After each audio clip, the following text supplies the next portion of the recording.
This week I'm testing the Mitsubishi Pajero. It's a four-wheel drive 7-seater, and these are my top 3 family-friendly baby drive features.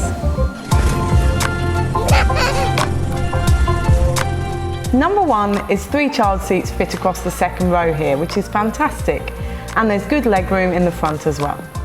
Number 2 is there's really good aircon ventilation in both rear rows of seats, which is fantastic, and you can control them from the second row and the front as well. Number 3 is it's actually a really nice car to drive, so not only is it capable off-road, but it feels good to drive around town and the suburbs too. I've really enjoyed my week with the Pajero. To see the full review, go to BabyDrive.com.au.